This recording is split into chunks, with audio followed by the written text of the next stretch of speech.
The goal of this series is to simply empower all of you to have your questions answered and be really knowledgeable about all the options that are out there so that you can make the best decision for yourself and your family. So I am so excited about today. Today is going to be really unique because many of you who have come in the past have seen on this panel, I've had doctors, I've had lawyers, I've had hospice people. Many, many professionals have graced this little stage, we'll call it. And today we're going to have professionals of another type. These guys are professionals because they have accomplished something that is truly a great feat. I know so often in life, we tell a friend who's going through something, I understand, or I know how you feel. And yet, so often we really don't. Unless you have experienced whatever that person is going through, it's truly hard to be able to say, yeah, I know, I really know what you're going through. And in the downsizing process, that's a very true thing. There's a lot of emotions that, you go through. There's a lot of challenges that are typical, but every single person and family's experience is slightly different. And that's why I feel like this is going to be such a powerful panel just to hear from, these stories from the trenches, from those who have been through it. So I've Ted and Leslie who've downsized from a larger home that they had lived in for quite a few years. Ingrida, who helped her mother downsize into a community after living in a condo for many years, and Mary Jo, who helped downsize out of the house that was an estate property of her parents. They're all going to have different stories, but I'm hoping that many of you in the audience are going to be able to pull different parts from their stories that really relate to your own. So a couple housekeeping items, as always. So huge thank you to my sponsors. It's such a privilege to be able to do these presentations here at Meyer Gardens.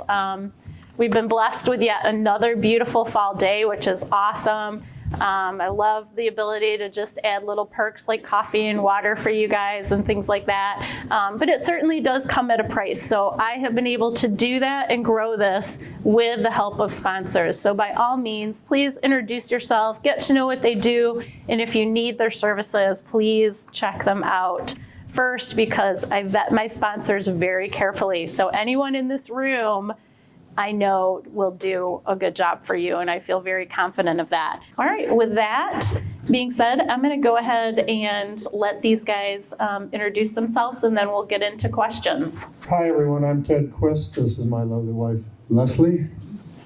I don't know what else they want to know. But. Yeah, that's it for now. My name is Ingrida Seablack, and I helped my mother move, as Laura indicated. Yep. And I'm Mary Jo Jasowski, and I've downsized actually 3 times. So lots of information here.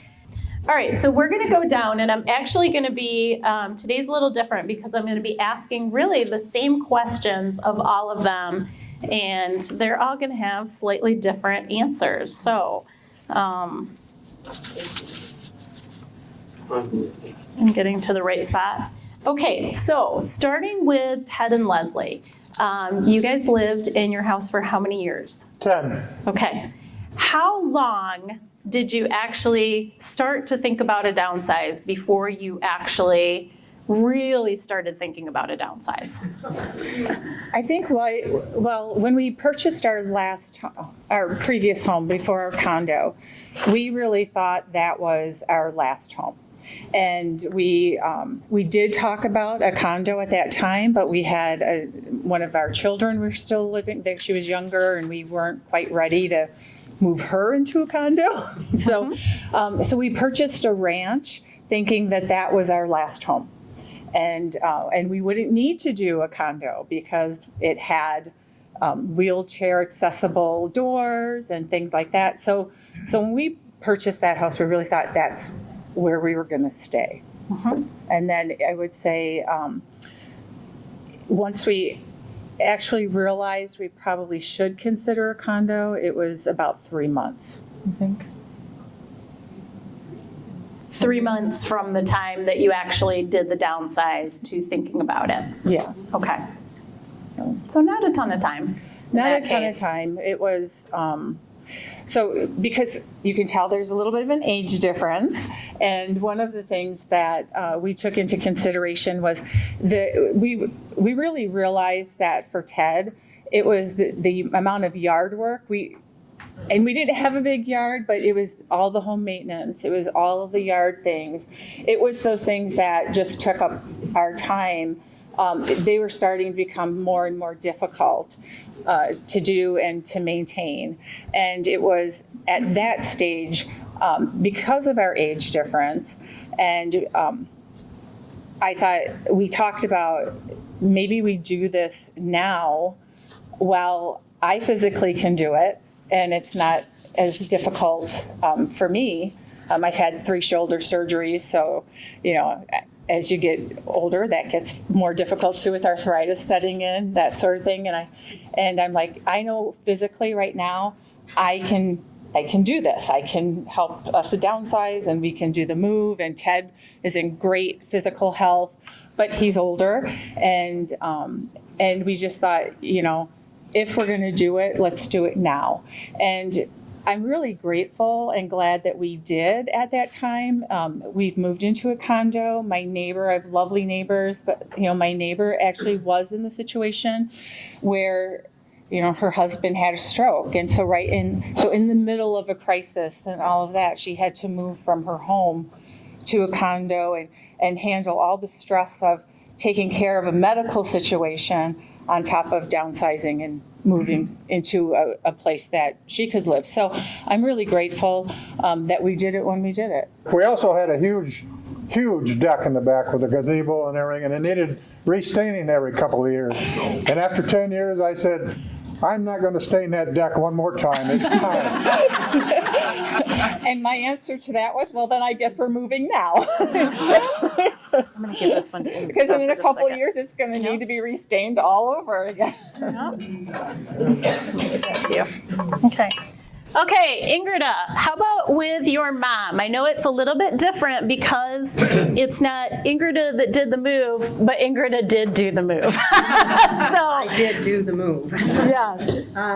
By myself, but with a lot You have of to close it but there. with a lot of resources that Laura provided that was there to help. My story is, my husband and I built our retirement home about an hour north, about 15 years ago.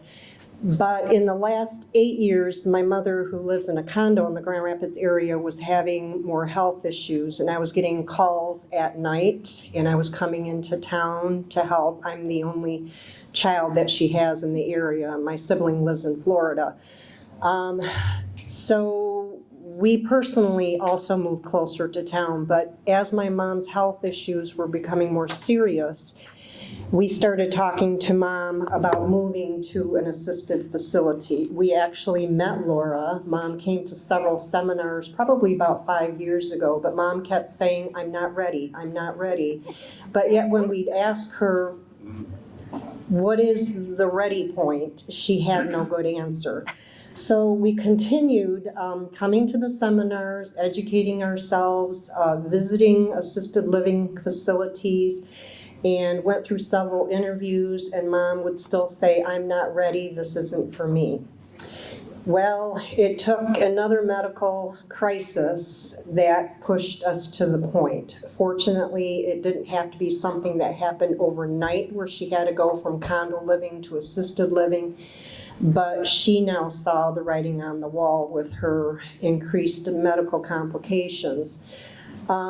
So we resumed the search again, and we narrowed our search down. Actually, I finalized the search. I'm going to say the search started back in earnest this January. And we ended up moving her this past June. But it wasn't without challenges to this January. She still was insisting she could manage on her own and was not accepting the reality of what was going on. So I don't know how you can convince someone to go, because we certainly could not convince my mom, but until you get to that point in your mind and you say, I need help, that's what finally pushed my mom to it. I wish it was sooner, but Yep. she's doing okay, but she would have been benefited much if she had agreed to move sooner. Yep. Ingrid, how old is your mom? My mom is 89. She lived alone by herself in the condo until this June, and we moved closer to town 3 years ago, and one of the reasons was I was making a lot of late night trips, being the only one to help. If she fell, I had to come in and help because she didn't want 911, but there were situations where 911 was called, but she finally agreed this January, and that made it a lot easier, but it was a difficult process. So, Mary Jo, how about you? How long did you think about downsizing before you actually made some steps? And I know you've done it a couple times, so you can elaborate on that. First time when my husband passed, that was huge. There was a lot of things. We were really young, so it doesn't really pertain to all of us here. But the very last time was my mother had passed. So I had moved in with her because she was ill, and it was the family home. Well, the family home of 60-some years, plus the insides of the cottage that were sold and everybody's stuff. So there was no downsizing completed prior to her passing. So it was all on me. And it did take me quite some time to go through it all. Because I had to touch every single thing, and look at, make sure I knew I was getting rid of the correct things. But once it was all gone, it really made a difference in how I felt about my surroundings. Yep. And we'll just I'm going to start with you on this question, and then we'll head back just to make it a little easier on that. So when you finally did decide, hey, it's time to do this, what were some of the very first steps that you took to so-called take action on moving forward with a downsizing plan? I had to focus on one area. Not go from room to room to room, upstairs, downstairs, outside. So today's the closet.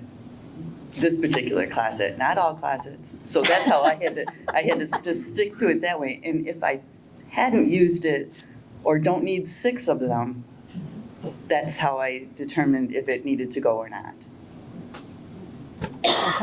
Any other, how about like the real estate side and? The house was way too big for me by myself. I was married to the house and the grounds. I went to work and I came home and took care of everything. And it was way too much for me. So I did find Laura, and Laura did help me with a lot of things. So she has so many different people that are great contacts to help you go through all of this.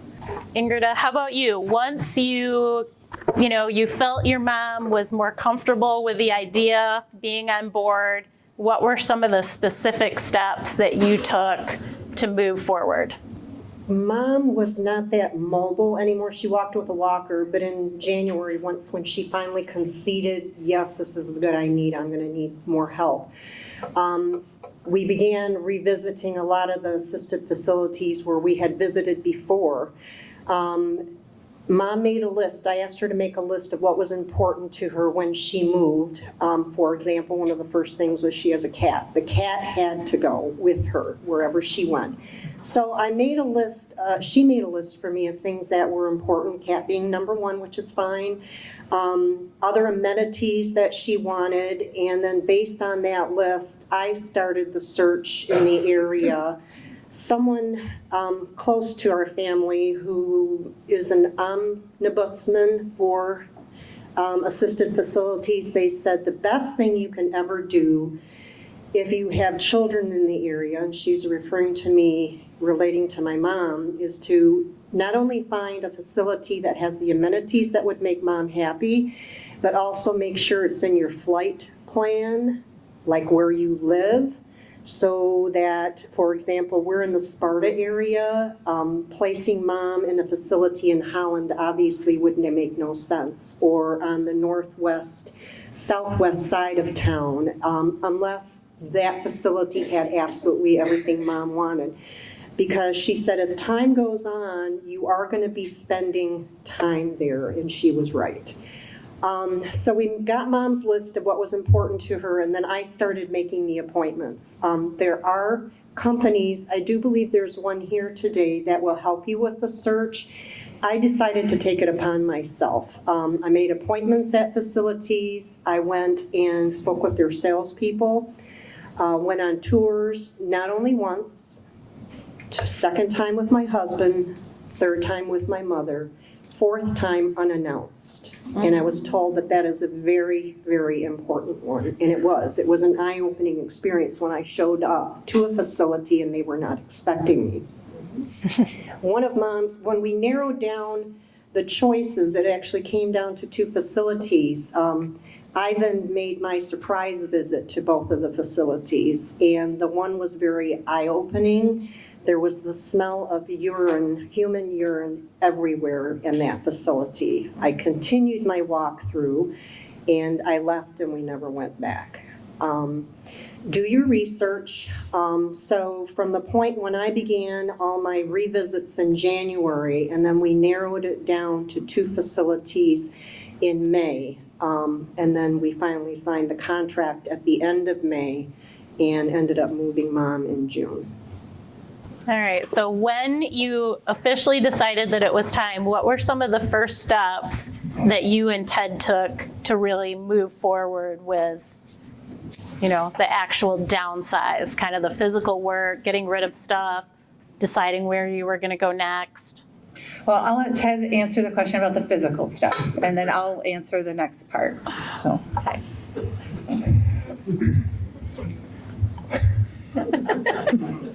Like I said, after that, I wasn't going to paint that deck one more time. But, and she recognized that. We also discovered after 10 years in this house, which was 25 years old when we moved into it, and after 10 more years, it needed some downside. It needed some upgrading. And we didn't realize how much until we got Laura on board, and she had us do a lot more upgrading than I ever thought possible. But I'm glad she told us, because it worked out in the end, and it was beautiful. But anyway, the downsizing, or I'm sorry, the downgrading was another thing that we ran into. You know, after our age, after all these years of marriage and accumulating stuff, we all become pack rats. And I had no idea how much stuff we had in storage down in the basement, mainly in this great big house that we were going to have to get rid of, because this condo was much smaller in square footage. So that was another thing I had to come to grips with. yeah, so we've been married almost 35 years, so we had quite a lot of, sentimental boxes. One of the things that had to go with us to the condo was my daughter's box of stuffed animals from, that was like, she really wanted to hang on to that. So there was, the physical, just the practical things of just getting rid of things, that we went through. But one of the decisions that we made was actually wanting to work with somebody that specialized in this area. We had a great real estate agent that we worked with before on our other homes, but we knew that this was a different type of move than we had before, and I knew that Laura specialized. It's kind of a niche to me when I think about where you're at in this part of your life, having to make these decisions. And so she was, I knew she specialized in this, and so that's why we chose Laura. And Ted met with her too, and we both made sure we were very comfortable. And one of the things that was great about working with Laura is she has, you have all of these folks here that are sponsors of the event. And so she had a lot of people through the process that she said, here's a contact, here's a contact, here's a contact. So we didn't have to do that kind of legwork and try and figure that out, like who was somebody good to work with. And she did make recommendations for our home. One of the things in terms of doing upgrades, and what I would say about that is she said, if you want to get this amount of money for the sale of your home, you don't need to do anything. if you want this dollar amount, these are the things I'm suggesting you do. So you don't necessarily have to upgrade your home and do that work. But in order for us to get the price we wanted for our home, to buy the condo that we wanted, we did make some of those decisions. And Laura had people that came in that she had worked with and referred us to that then came in and did the work. So I would say there were a couple of things, definitely the practical side, we just had to get rid of stuff. But also we wanted to work with somebody that really knew this, what it's like for people to go through this. And it's a very different period of our lives. I've done the thing like Ingrid did with her mom, but I had to do it with my father. And now for us to be in that stage where we were doing it for ourselves. So that was one of the things that I liked going through that process, even though there was a lot there. I'm not going to say it was not without stress. It is stressful to sell your home and to go through that. But it was a lot less stressful than it would have been if I had to go out and find all those folks that I was going to work with. So the decision really comes down to what you're going to be purchasing in the future, what you want to get from your house, and if you want to do some things to upgrade it or not, and how much you want to do. Yeah. That was well said, and it's so true, and I just want to tell you what a blessing Laura's been to us. I'm glad we listened to her. Well, what were some of one of the reasons that I love these guys is that I know they also won't sugarcoat how hard it was. So the next question is going to revolve around what were some of the biggest challenges that, and even, whether those be physical challenges, emotional challenges. I know that there were times, I think, with all of them that they would have just as soon given up if that was an option. But I know they won't sugarcoat it. So with that, tell us, what were some of the hardest emotions that you went through? What were some of the physical feelings that you went through? I definitely know that there were days when, that were just really tough. I'll let you start.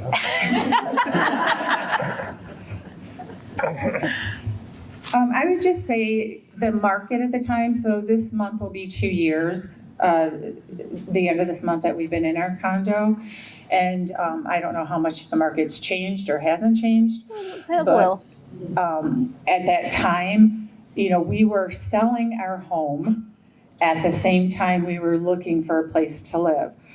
Our previous experience had always been, you sell the home you're in, you have so much time to go look for a new house, everyone's in agreement, there's a contingency, all that, so that you have that time to take.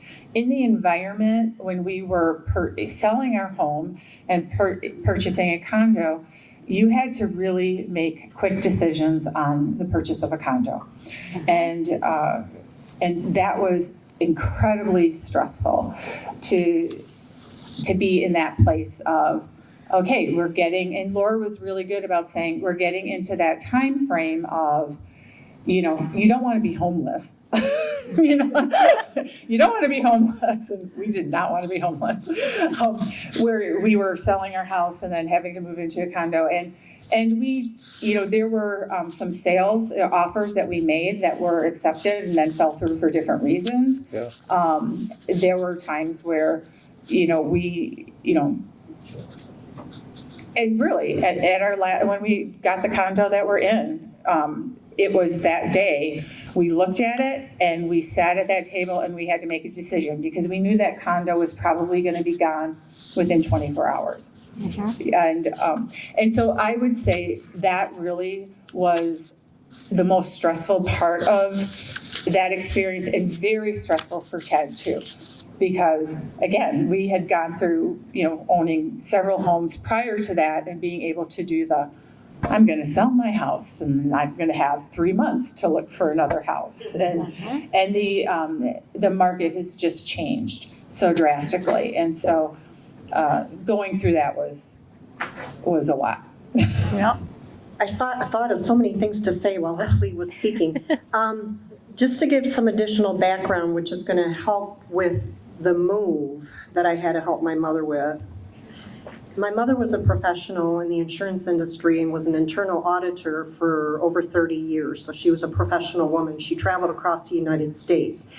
While she was alive, her mother, my grandma, lived with my husband and I out in Ada. We built a home. But my mother was gone 50 weeks out of the 52 in the year, so grandma was at home with us. When my mother retired, now mom and grandma were living with us. Grandma passed away, and then we built our retirement home up north, and mom moved with us. So mom's professional clothes that she used to wear, heels, dresses, as a professional, as an insurance auditor, now were moved from Ada up north to our home. She's retired. She decides not to get rid of any of her professional clothes, her heels, all of her. So now we're up north, and we've been up there for 15 years, and we're finding out that mom is continuing. She's traveling into Grand Rapids. She was a bridge player at Forest Hills Aquatic Center, swam there, did the aerobics there. She came into town. Church was still in Grand Rapids, but she was helping us and living with us up north, helping to raise our son, her only grandchild, by the way.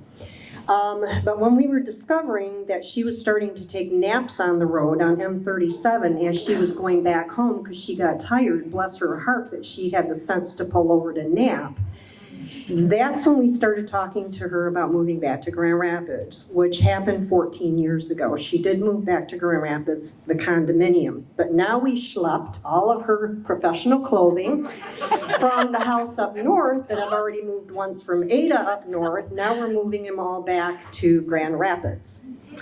This June, when I ended up moving my mother, all of those professional items that I moved from Ada to north to the condo, are now still sitting in her basement, and the basement is full, and nothing has been addressed.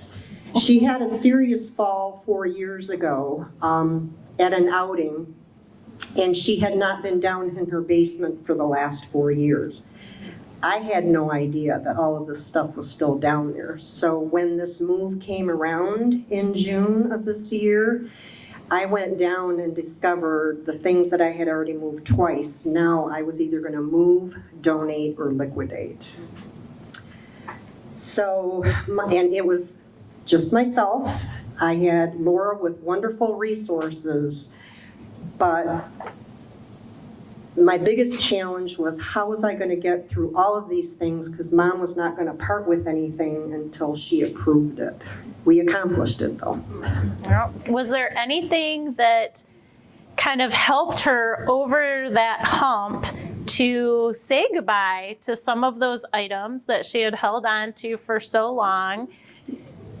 I'll give you a perfect example, and then it just compounded as I was liquidating the items in the basement. First we had to liquidate, it was a two-story condo, main level and a basement. Basement, by the way, was completely unfinished, full of boxes that had been moved before and had not been touched. When I started liquidating the first floor, she had a lot of beautiful VHS tapes of her favorite movies. She hadn't had a VHS player for I don't know how many years, but we still could not get rid of these. So as I gathered them all up, the ones that were on the first floor, she said, oh, these all have to go to my new apartment at the assisted facility. Well, number one, you don't have a VHS. And number two, where are you going to put these? So she said, well, put them in the box, we'll find a place. So now I said, are these all of them? She said, yes. Now, when it came time, once we liquidated the first floor, we went down to the basement. I found boxes full of VHS tapes. So I started bringing those up for her to analyze. Oh, those need to go to my new home. I said, Mom, there is no room. What I'm going to do is I'm going to leave them all here. And your project tonight is you're going to go through all of them and you're going to decide on half of them. I will move the other half. We will have to donate or liquidate. I came back the next day and I asked, how did it go with the sorting? She said, I got through the first box, I got tired of it, just get rid of them. Nice.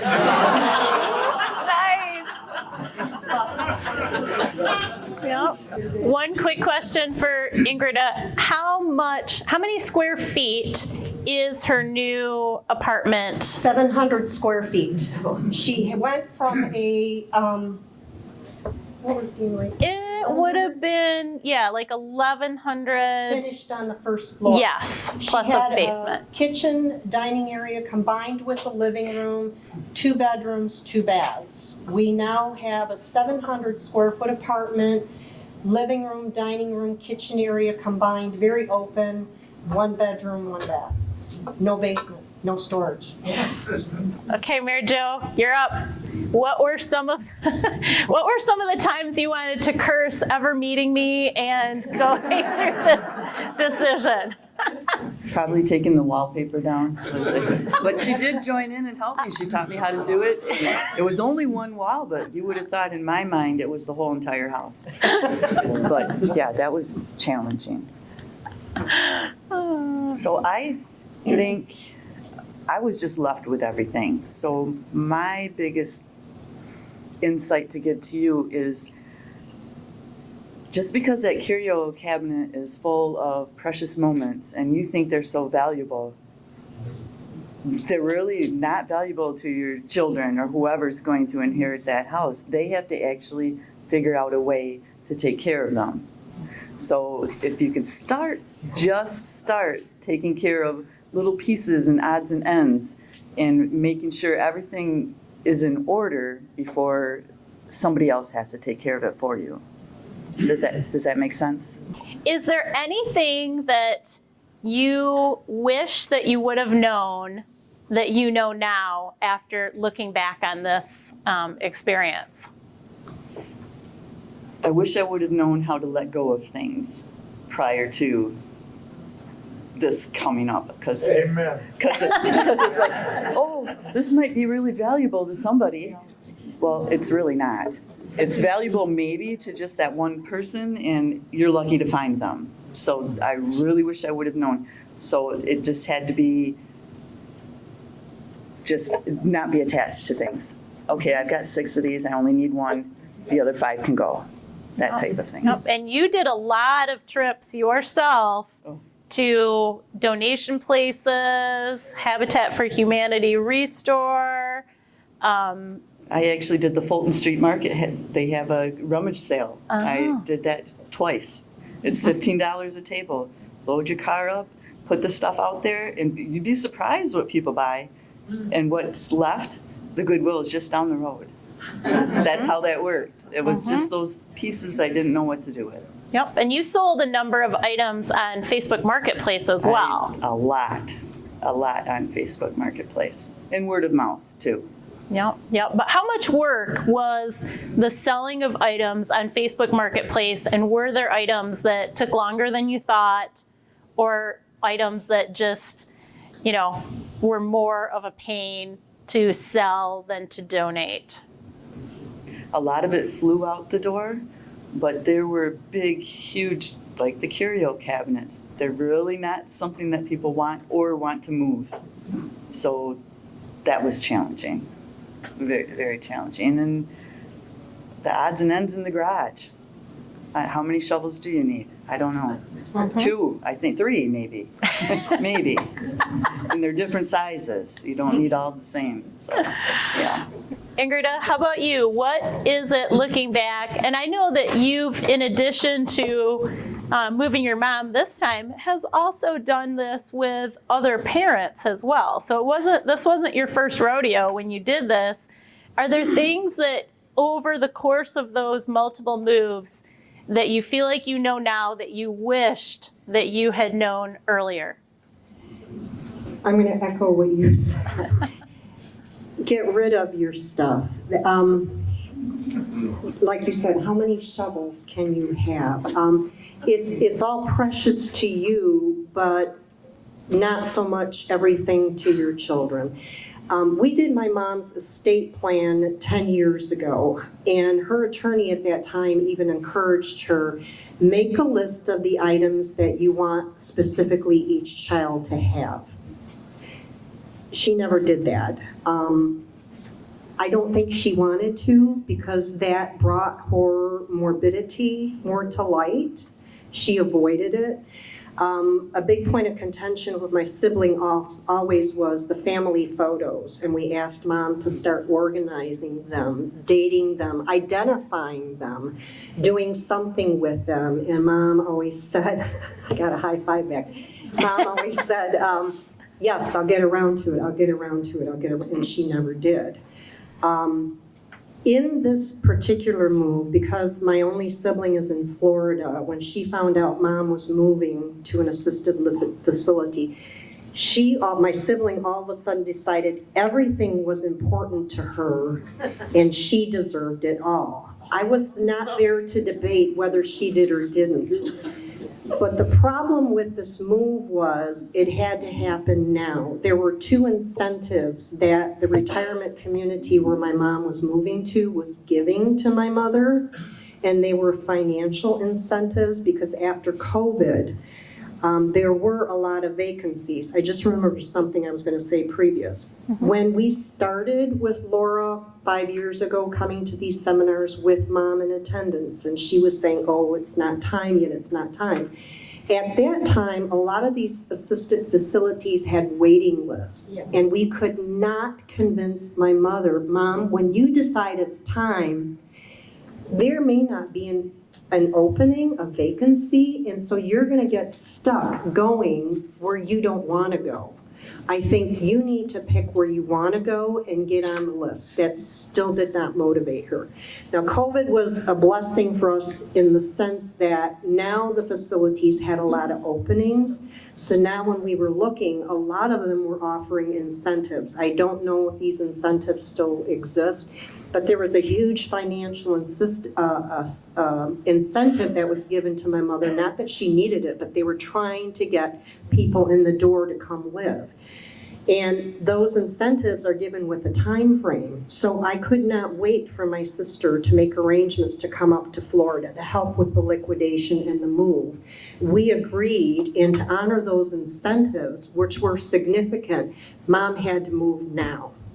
And as a result, I had to schlep and just show and my mother everything. It's still her possessions. As our attorney said, she's still alive. She gets to decide what happens with her belongings. Not me, not my sister. So everything that was going to be moved, donated, or thrown away have to be done with my mother's approval. So everything had to be shown to my mother, and then those 3 decisions were made. So if you can get some of this process done ahead of time, or if you know there are some possessions you want certain children in your family to have, do that now. Because once we got to the move, my sister wanted everything, and everything had to be put on hold. Well, why is that being donated? Why is that being thrown away? And the answer always, because that's Mom's decision, but yet my sister wanted everything, and we could not wait for her to come up.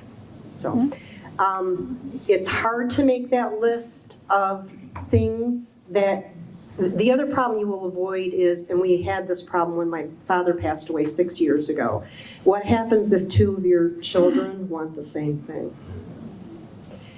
There was a provision in my father's estate that actually it would be settled with a coin toss. And that true. And that actually happened. My father had a condo in Marco Island and a home up in Allendale.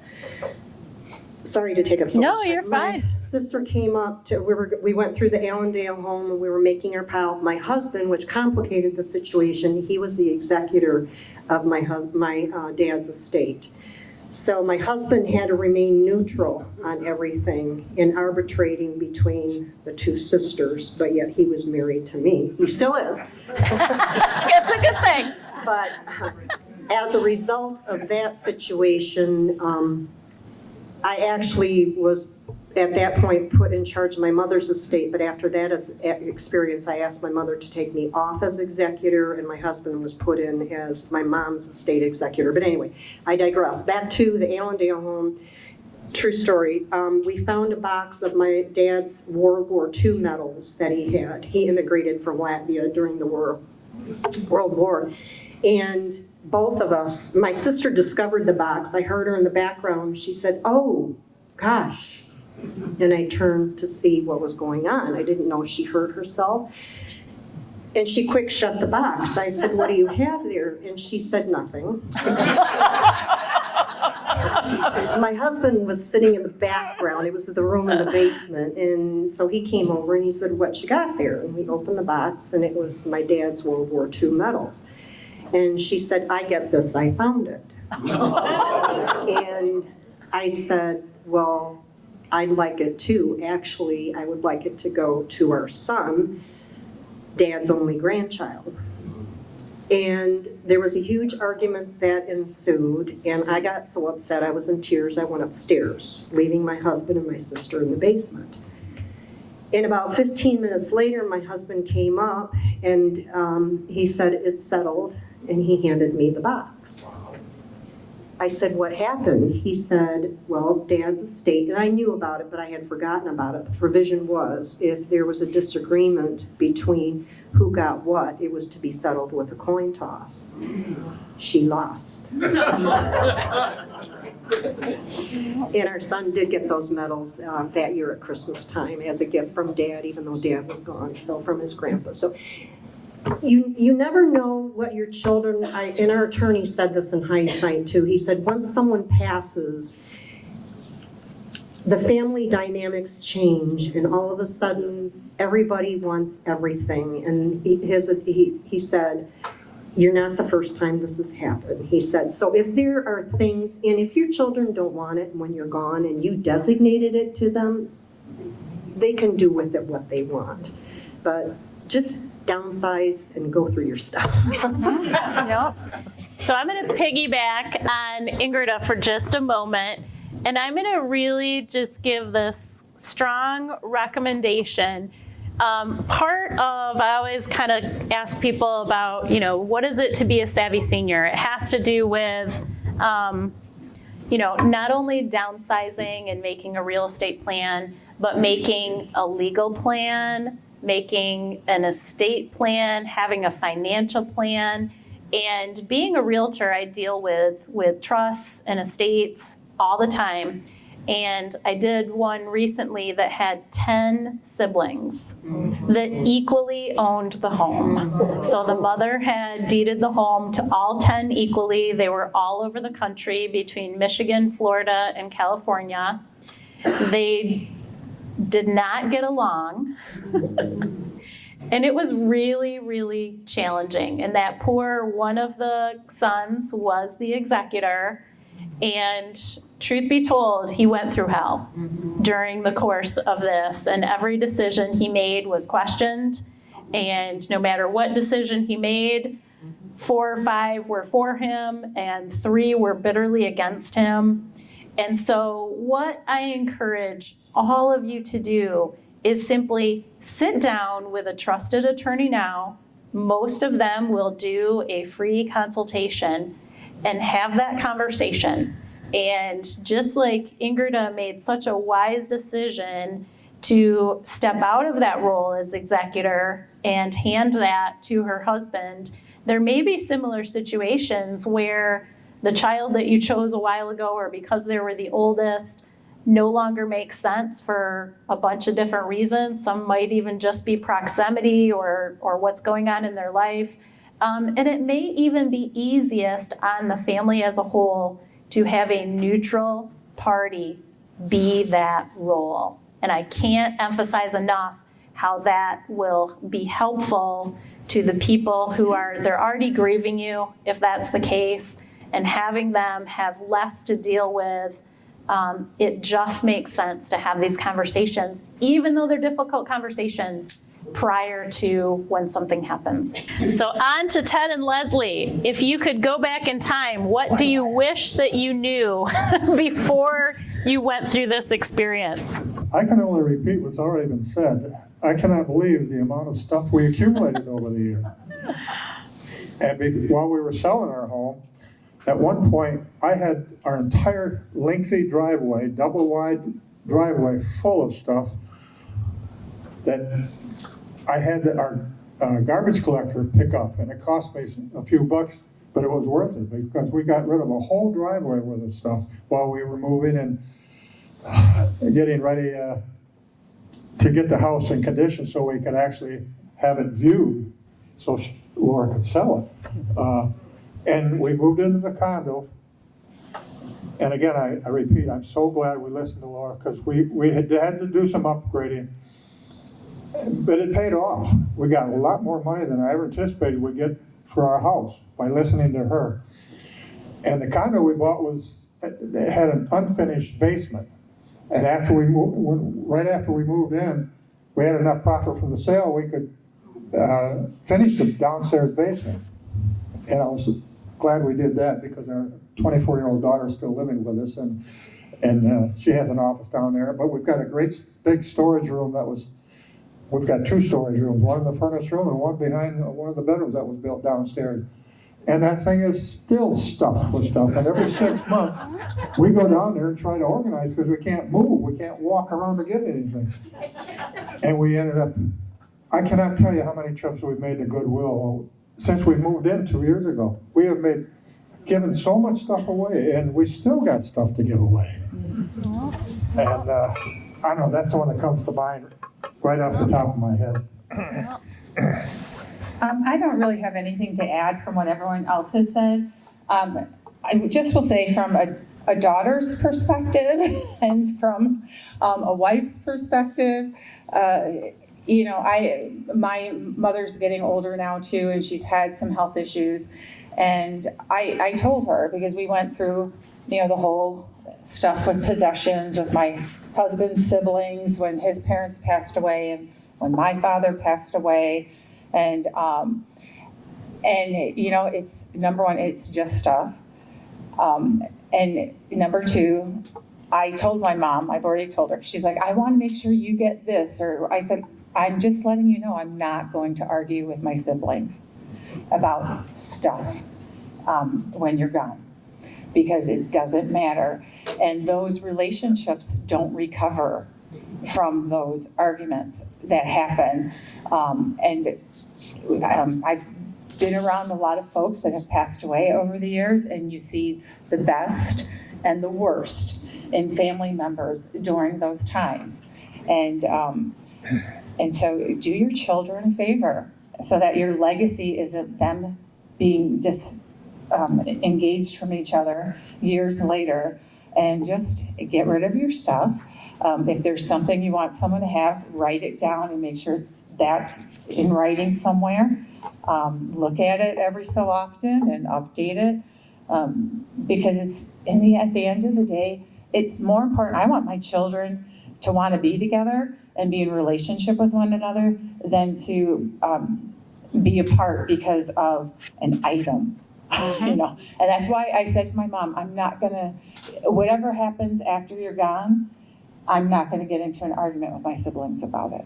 It's not worth it. Yep. And one thing too with Ted and Leslie, I'm just gonna kind of talk about downsizing into the condo.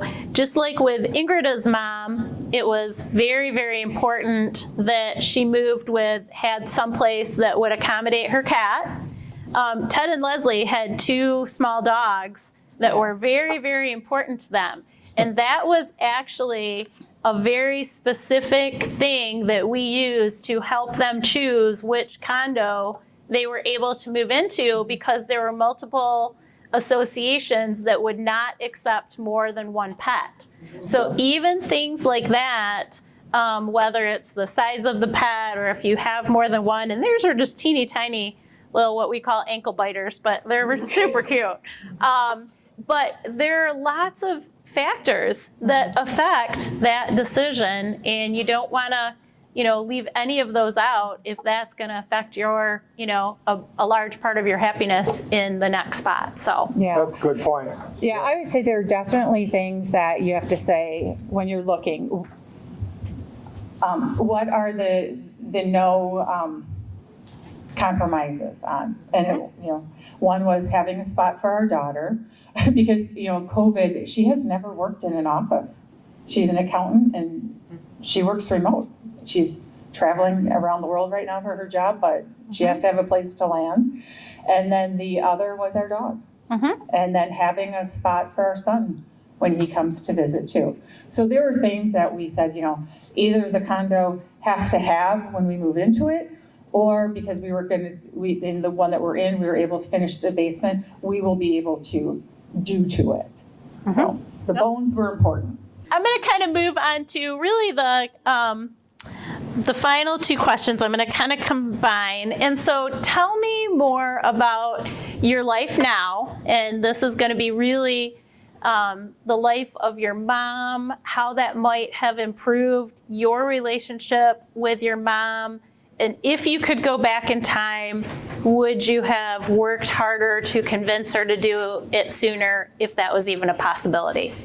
Yes, I would have worked harder to convince her to do this sooner. There was one big eye-opener I had. Once we had moved Mom and distributed the possessions, this is moving, this is being dumped, this is being donated.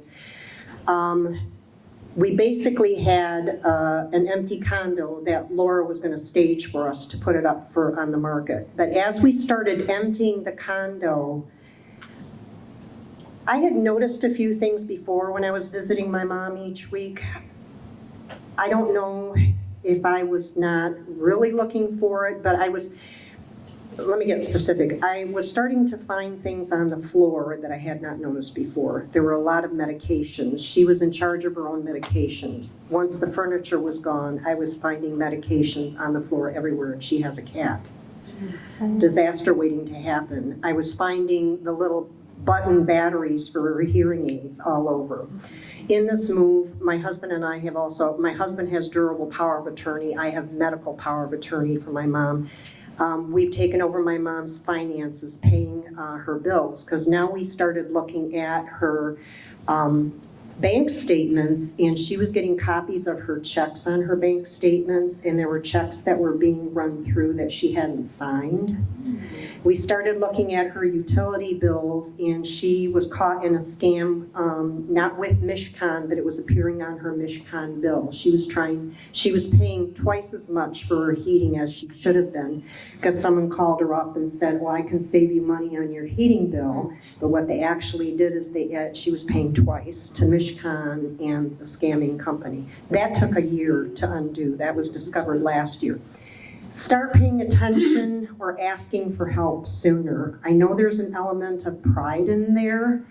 And when I started asking Mom, like I noticed the unsigned check going through her account, that actually should not have happened, but thankfully it was written to the right place for the right amount.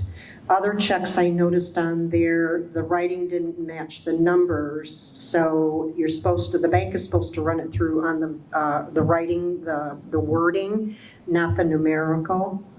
That always played out in her favor, but there were signals there that I was not watching for, that this should have happened sooner.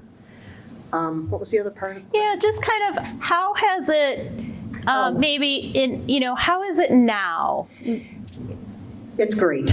Mom has always been a social butterfly, traveling across the United States for her job as an auditor. That's not a friendly person that you see come into your business, auditing the business. But she's always been a social butterfly. She could talk to anybody in this room about anything within a few moments. I can't do that. She can.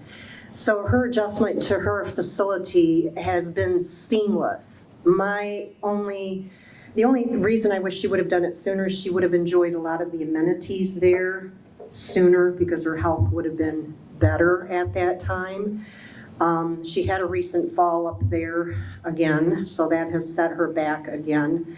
Our relationship now is different because now she has the aides to come in and help her get dressed. Help her do this, help her do that, whereas I was doing that every week on top of working and taking care of my family. I was stopping to take care of her as well. I now go up, I dispense all of Mom's medications every week and her weekly minders, After we're done paying Mom's bills, which she reviews and I pay with her approval, I dispense her medications, review what happened this last week. I go to have lunch with her at her assisted facility and we talk about life in general. What's going on with her grandson, her only grandchild, what's going on with her friends and so forth. So it has helped our relationship because I was carrying most of the brunt of everything that was going on. Now she has the help that she needs. Yeah, I feel like you have the ability to go back and be a daughter again. Correct. Instead of that caregiving role can be, and not that we're not willing to do it, it is just exhausting at times. It is, yeah. And now that someone else is doing those other deeds, I'm not getting all the arguments and the pushback and, I can do this myself. But yet knowing she couldn't. Mary Jo, how about you? How is your life now after you've done the downsize and are in a condo? And is there anything you wish you would have gone back and done differently? I don't think there's anything I would have done too much differently. It was time consuming. Maybe I would have gotten rid of things sooner, but I didn't. So there was a lot of work at the end to do that. But now I'm finding I have so much more time because I'm not mowing the lawn, taking care of all of the landscaping, or raking the leaves right now, or going to be moving all the snow. So I have so much more time for myself than I did previously. Yep. Do you feel at all like you've compromised in terms of your living space where you are now from having a house? I personally have not, no. Are there things I wish I would have picked differently? Possibly, but you're always going to have that, unless you build it yourself, I suppose. Yep, and Mary Jo is in the same, she purchased in the same market, probably even slightly more competitive than when you guys bought, if you can believe it, where, there were multiple offers on the condo that I think our offer won over about 8 offers. So, and that was.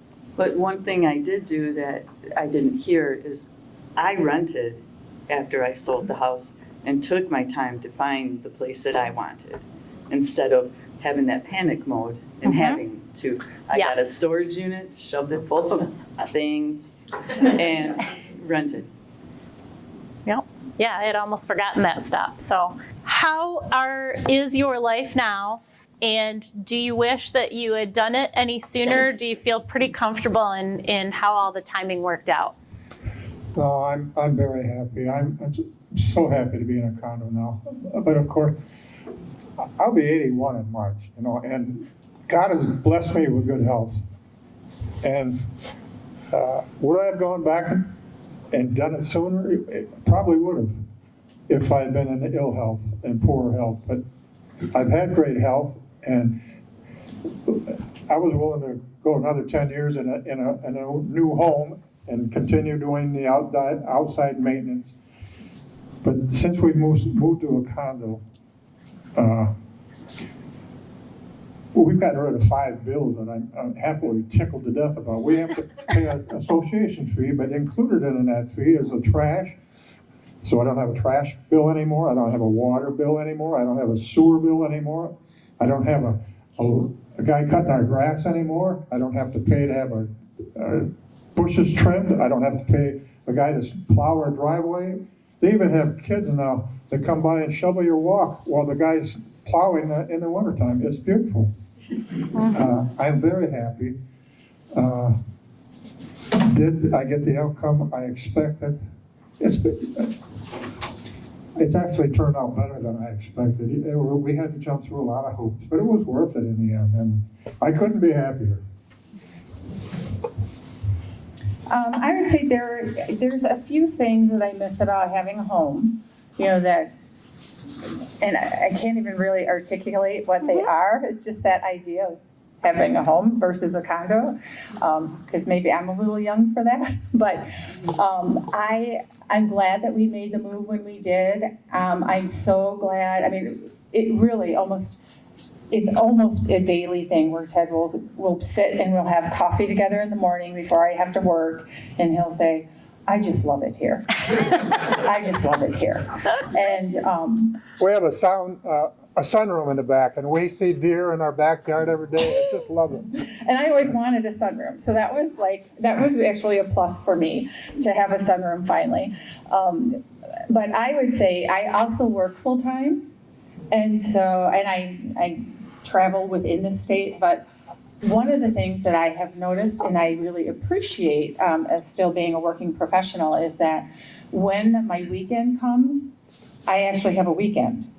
And so to what Mary Jo said, I actually have more time than I used to have because on the weekends before, as a homeowner, it was what project are we going to do? What's the project we're working on this weekend or the next weekend or whatever. And so that has really changed. And so I have more time with Ted on the weekends, which I really love, us having that time together and just having kind of people time instead of doing time. So we're getting to be human beings instead of human doings. Yes. On the weekend, I'm still working from Monday through Friday. So I'm a human doing during the week. Is there anything that you guys would like to add before I open it up for questions? I would just say, really having, and I'm not promoting Laura, but I would say that having that trusted resource is really valuable during that time, and having someone that was so connected to so many other resources so we didn't have to do that kind of legwork. Yeah, that was a very valuable. real blessing because she knows all these maintenance people, and we had to have a lot of maintenance done to upgrade our house, and man, they were terrific. It was a blessing. And you guys, throughout this series, I talk a lot about building that tribe of trusted professionals. And whether I'm talking about legal planning, financial planning, real estate, it doesn't have to be me, by any means, especially when you're selling your house. I often tell people, I encourage you to talk with more than one realtor. We all do our businesses a little bit differently. Same thing with the financial planners and legal people. When you have the opportunity to interview several, I would say 2 or 3 for some of these very important things, you're going to figure out pretty quickly who you're most comfortable with and who you want to move forward with. But it's not a decision to be taken lightly. So by no means, feel like this is an advertisement for me. I always recommend, interviewing multiple people for that. So does anyone have any questions for these fine people to get started? Okay, we're going to start there. Well, the reason I have a question, but more for you. How am I signing up? Wait, say that again? How do I sign up with you? Oh. Okay, that's a great question. Yeah, and as with any time you guys have questions, really, it's going to start with on these sheets. And even if it's, hey, I don't need to talk to you, Laura, but who is that organizer you had here, a month or 2 ago or whatever? Or, gosh, I'm really desperate to find a cleaning person. And sometimes it takes me more than a month to get back to with you. I'm trying to get better as I build my own team to respond. But my hope throughout this series and just GR Savvy Seniors in general is to be a resource to you guys, okay? Doesn't mean you're moving, it doesn't, whatever it is you need, just write a note on here and say, hey, call me, I've got a question for you, and you guys let me know, and if I have a person for you, I'm gonna absolutely give you that information, and sometimes it might even be, hey, you're gonna wanna talk with the Area Agency on Aging, or Home Repair Services, or Disability Advocates, or somebody like that, but hopefully I'll have the ability to point you in the right direction. And by all means, real estate questions, I'm happy to answer any of them at any time, regardless of whether you're planning a move in the future, okay? What else? Back there. Right there.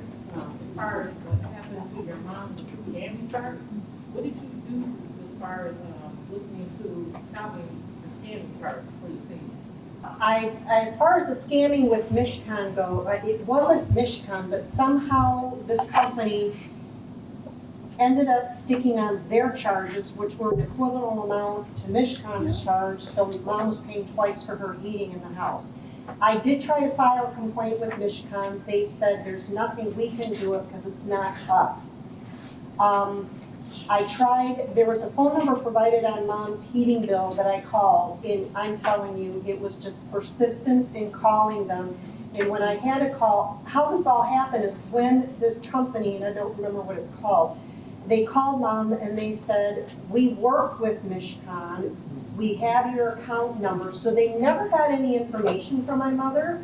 They already had the information. I do not know how they got it though.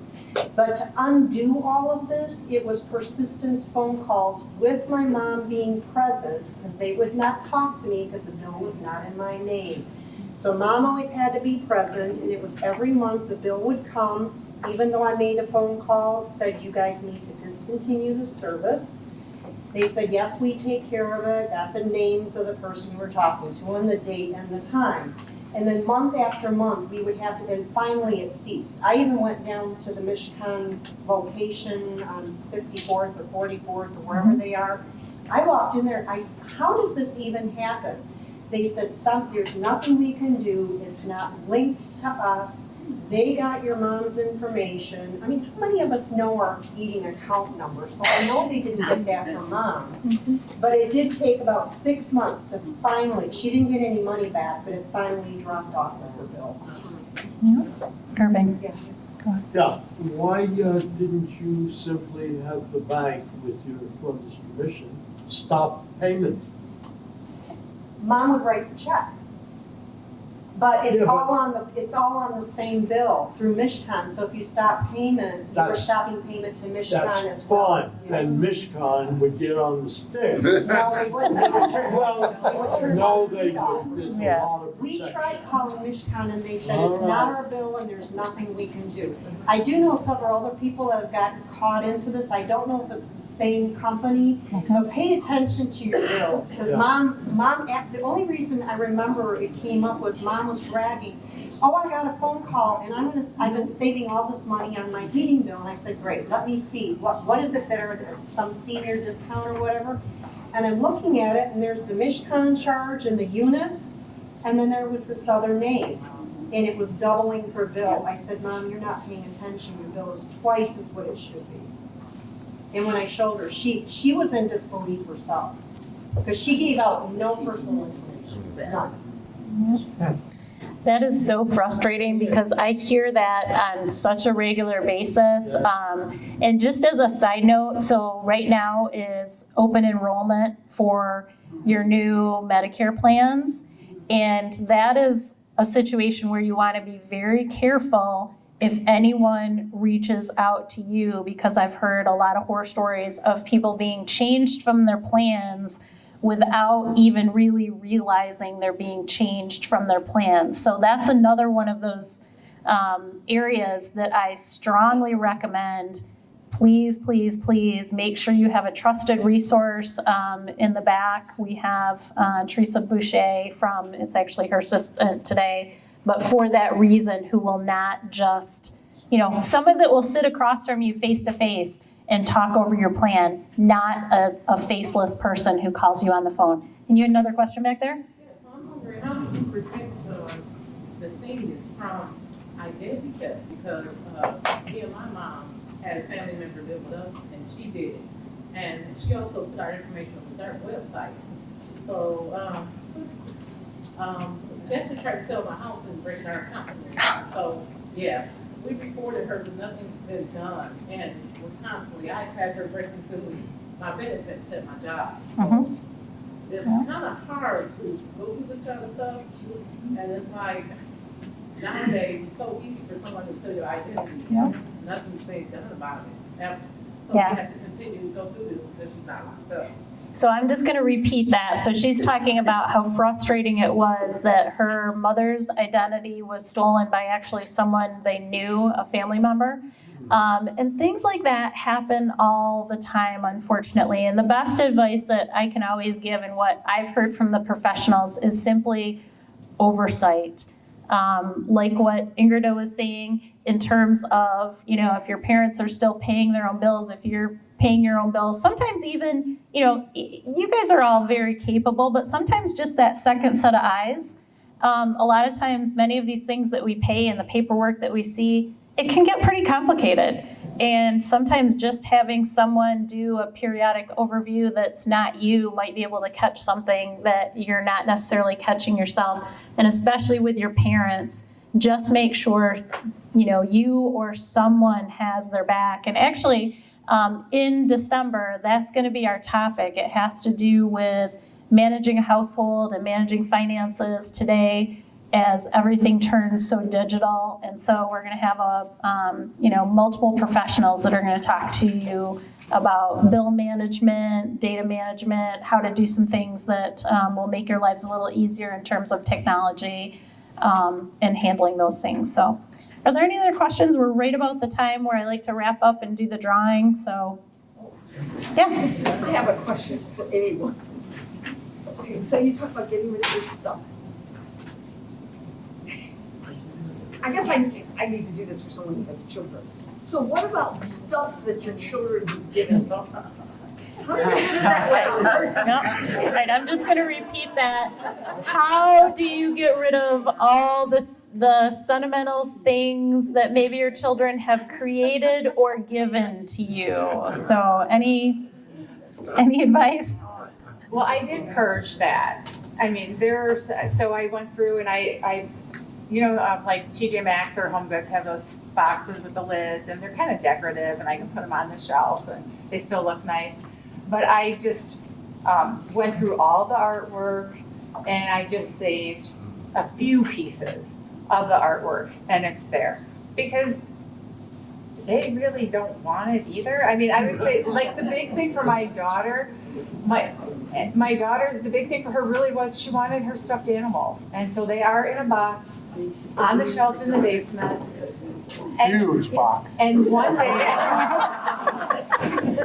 day she'll get rid of them. I know she will. But we just kind of purged. We went through and we just said, we're only going to keep, there are a couple of, my son's an artist, so, there are a couple of things of artwork he's done that I've kept, and he's a welder, so he welded a few things for me. So just a few, and we got rid of the rest, and they were fine with that too. So, and they don't, they're not going through those boxes either. So until you're gone, so let them be angry later if you didn't save every hand printed, hand painted.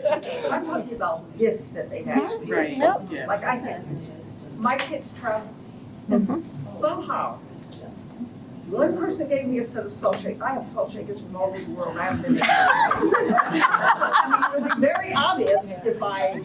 And I do have a lot of things like that because I did travel internationally. I used to travel to the Middle East, and I've been around the world, and so I had stuff like that. But my daughter now is an auditor, and she travels around the world, and she brings things back. But at the end of the day, it is just too much stuff. And if you're not gonna have it out, I did just say I asked them if they want the stuff back.